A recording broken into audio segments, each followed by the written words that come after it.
bom dia. A apresentação seria do grupo do trauma. Evidentemente isso não é um tema do trauma, é traumatizante para muitos como eu, mas ele não é trauma. Mas eu acho que é um assunto que tem sido muito discutido, a gente mais velho tem tido algumas dificuldades, então vamos tentar entender, ver o que existe de literatura.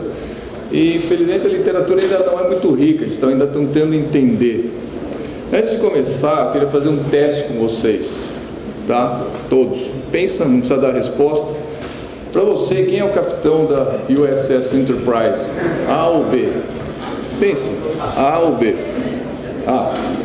Qual calçado que você usaria no dia a dia? A ou B? A ou B? Túlio nenhum dos dois, né? O ser normal. Qual atriz é da sua época? A ou B?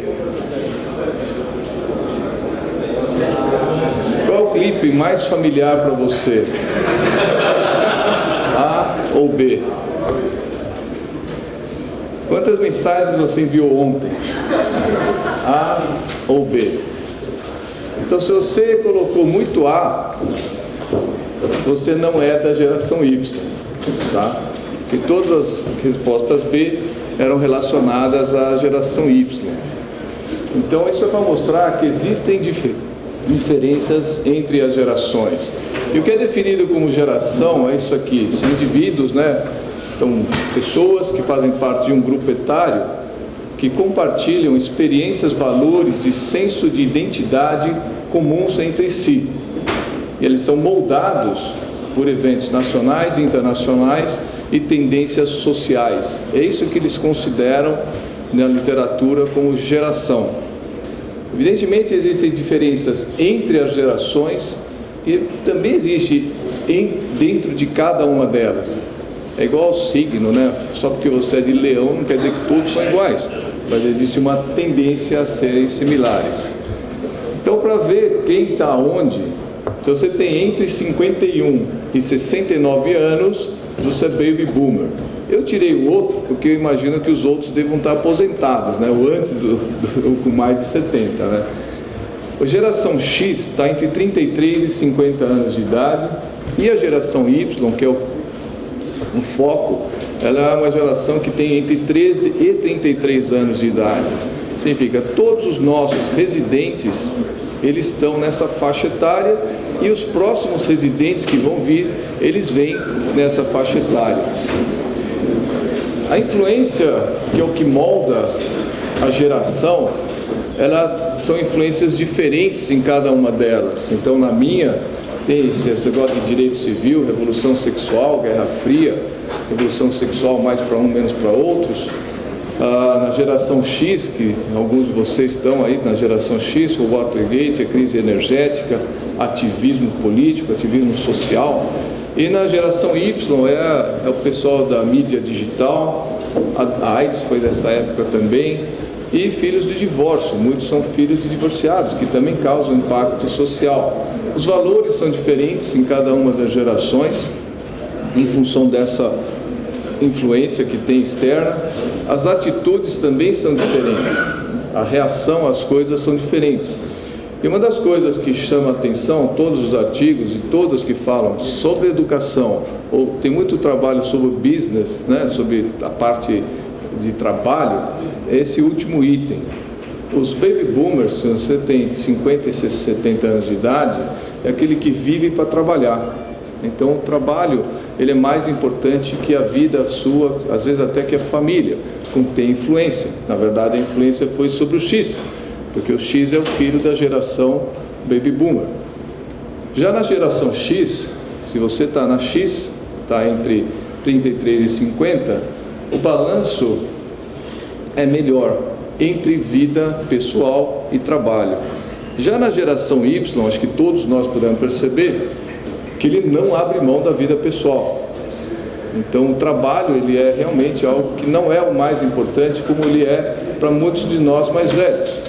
Então isso é uma coisa importante a gente entender, que para eles é diferente do que é para nós. Em termos de educação, para os mais velhos, a educação era um direito, para outros é um meio para chegar em algum lugar que ele almeja. E para a geração Y, a educação nada mais é do que cara, incrivelmente cara. E tecnologia, para nós, ela foi adquirida, a gente nasceu sem celular, a gente nasceu sem computador. Para a geração Y já foi uma coisa assimilada, e para a geração Y uma coisa integral, faz parte da vida. É algo que é inimaginável para eles, a ausência de celular, a ausência de computador. E a geração Y teve influência então do terrorismo, uma coisa importante, que molda então as características, a globalização, a importante recessão econômica, a violência escolar e algumas epidemias globais, por exemplo, H1N1. Isso o que faz com que essa geração tenha sido hiperprotegida. Então, vários estudos mostram, sociológicos, de educação, de business, que eles são hiperprotegidos. E essa hiperproteção é que vai moldando, então, a forma dele reagir socialmente e também da forma como também em relação à educação. Então, eles trabalham bem em grupo, essa é uma constatação em vários, apesar de ter gente que achar que eles são individualistas, geralmente todos os trabalhos colocam que gostam de trabalhar em grupo, eles são colaborativos, conectados, 24 horas por dia, 7 dias da semana, e tem uma tendência a fazer múltiplas tarefas ao mesmo tempo, o que pode influenciar negativamente no ensino. Muitas vezes a gente está, não sei se já aconteceu com vocês, você está num curso, você vai brigar com a pessoa que está com o computador aberto, ele está lá tomando nota, está fazendo coisas desse tipo. Ou muitas vezes você não sabe, ele pode estar vendo o Facebook e você não sabe. Então isso também é uma coisa que pode influenciar negativamente ou positivamente o fato de estar conectado e o fato de ser multitarefa. Em relação ao ensino da geração Y, existem muitos aspectos que podem ser, todos esses aspectos são discutidos na literatura. Como o tempo é curto, eu decidi abordar 2 tópicos que é uma coisa que a gente ouve nos corredores e está toda hora discutindo. A impressão que nós temos que eles têm um conhecimento muito superficial das coisas. Acho que se olhar aqui para frente, vocês devem concordar comigo, que é essa impressão que a gente tem, que eles só sabem superficialidade. E outra, que eles são desinteressados e preguiçosos, para não botar outros adjetivos aí junto, mas são os dois mais a menos. A impressão de todo mundo é que a palavra que a gente ouve é que eles são vagabundos.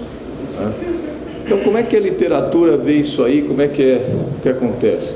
Em relação ao conhecimento ser superficial, o que acontece? Essa é uma frase dita por eles, que fazer é mais importante que conhecer. Então, isso é uma característica dessa geração, que o conhecimento é menos importante. Por que para nós, mais velhos, o conhecimento era importante? Não dava para carregar isso no bolso. A gente tinha que ter o conhecimento para poder aplicar o conhecimento no dia a dia. A gente não tinha isso aqui para nos dar a informação de imediato. Então essa é a grande diferença entre os dois. O nosso cérebro tinha que ser como se fosse uma pequena enciclopédia que ia captando todas as informações e armazenando essas informações, porque a gente precisava delas, porque não existia maneira de conseguir isso rapidamente. E para essa geração, essa informação é muito rápida e é muito fácil. Então, para essa geração, ação e resultado, então fazer, ação e resultado é muito mais importante do que o acúmulo do conhecimento. Então isso é uma característica da geração. Então uma coisa que a gente pode pensar, porque isso aí são coisas que a gente não consegue mudar. A gente não consegue mudar a nossa forma de ver, você não consegue mudar a forma deles ver, que são as características de toda uma geração. Uma coisa possível em educação que a gente pode fazer, como eles acessam, eles buscam informações, o que muitas vezes acontece é que a informação que eles recebem, o que eles coletam, é de qualidade duvidosa. Bom, essa informação ela é correta ou incorreta? Então, são os dois mais utilizados no meio médico, inclusive é o Google e o Wikipedia. Então você pode ir lá, tem informação boa ou ruim. Então uma iniciativa que é possível em termos de educação, que ajudaria essa geração, é ter dentro do site, seja ele qual for, pode ser até o nosso site, informações que ele saiba que ele vai chegar lá, ele tem fácil, rápido, imediato e preciso e correto. E aí então facilitaria dele ter esse acesso. Isso é uma frente que se abre com possibilidade de educação dessa nova geração. Outra forma de entender a superficialidade que eles têm, vocês já ouviram falar dos círculos dourados? O círculo dourado, ele começa com o quê? Então, o que fazer? Faz uma haste na tíbia. Como fazer? Então, até esse nível do o que e o como, eles chegam, porque isso é factual. São fatos que você saber. Precisa fazer a haste e eu sei como fazer a haste. Onde eles não chegam é no porquê fazer. Porque aí já envolve um aprofundamento do conhecimento mais do que só saber fatos. Aí você entender as razões do que você está fazendo. Isso é outra constatação extremamente frequente, que eles ficam na superficialidade. O que eu faço, como eu faço. Para qualquer um você perguntar por que é que está fazendo, muitas vezes a resposta é: eu não tenho a mínima ideia. Então, uma forma de você chegar nisso aí, isso é uma característica deles, não é má vontade, é só característica. Uma estratégia, então, é estimular essa curiosidade, que não é inata para eles, e que para nós era inata. A curiosidade de saber por quê, é uma coisa que eles não fazem, eles não se perguntam por quê. Porque para eles o importante é fazer e resolver, e não entender por que eu estou resolvendo. Então, a gente tem que ajudá-los a chegar nesse ponto. E as maneiras que tem para chegar nesse ponto como eles gostam de trabalhar em grupo, tentar formar grupos pequenos para que eles trabalhem em grupo. A experiência manual ajuda bastante nesse aspecto. E o ensino precisa ser criativo, interativo e divertido. São 3 características que fazem, que se alinham mais com as características de aprendizado desse grupo. Se possível, incluir tecnologia com simulações ou games. Também pode, porque pela familiaridade que eles têm. E outra característica importante é que eles gostam de receber feedback. E o interessante, quando você lê, eles gostam de receber feedback positivo.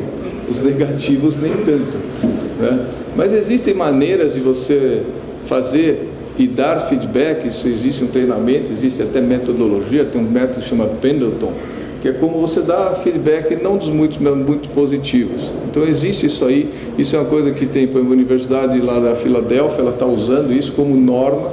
Então existe já sempre o feedback dos staffs, dos médicos com os residentes, mensalmente, como uma forma de aprendizado para essa nova geração.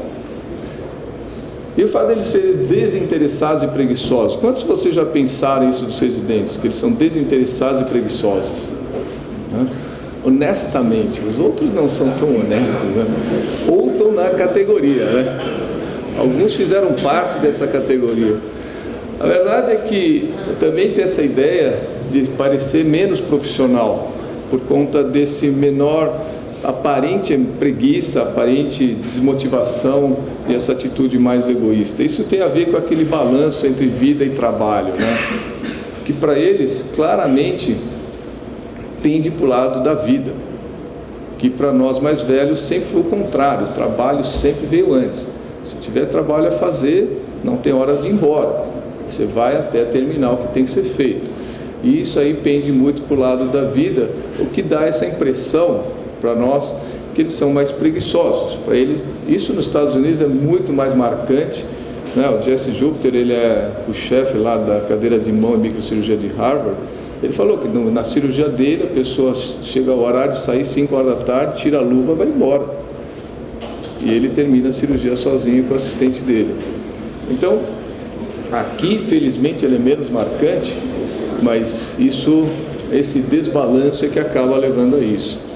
E outra coisa que muda também a nossa percepção em relação a eles é como eles se relacionam com a instituição, né?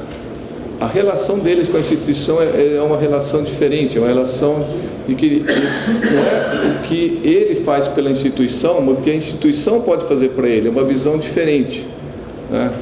É igual o Kennedy falou, né? Não que o país faz para você, mas o que você faz para o país é o contrário, né? Não o que eu posso fazer para a instituição, como para muita gente é o contrário, mas isso é uma forma de ver que se tem, né?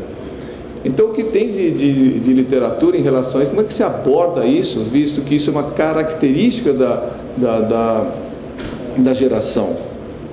e que, segundo eles, não tem como você mudar uma característica. Então, o que se diz é você entender e respeitar esse desejo deles quererem trabalhar menos, porque é uma característica deles e não uma coisa que seja negativa. Outra é que nós que coordenamos, né, grupos, preceptoria, ele tem que exigir sim alguns comportamentos que sejam ligados à parte profissional, mas não exigir mudança de filosofia de vida. Da mesma forma que você não exige mudança de religião ou de preferências, você também não pode exigir mudança de estilo de vida, mas você deve incluir alguns comportamentos que devem ser seguidos. O que se recomenda é criar linhas claras de comunicação, que é isso que para essa geração funciona, é deixar bem claro o que você quer. As regras têm que ser muito explícitas e firmes, deixar claro o que é esperado e sem ambiguidades.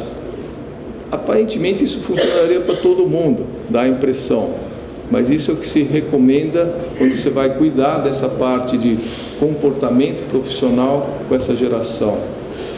Então, deixar bem claro o que é apropriado e inapropriado desde o início, né? Prazos, roupas, integração, multitask, coisas do tipo, e não assumir que eles conheçam coisas, porque eles vêm de uma visão diferente, com valores diferentes, então eles têm uma visão que a gente não pode achar que ele acha como eu, então ele já sabe o que tem que fazer, você tem que dizer o que ele vai ter que fazer.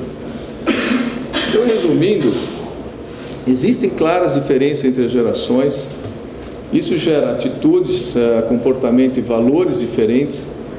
O que eu acho que é importante é entender e respeitar essas diferenças, e ainda é muito importante encontrar caminhos para como usar e melhorar todo esse conhecimento para a parte de ensino e aprendizado dessa nova geração. Obrigado.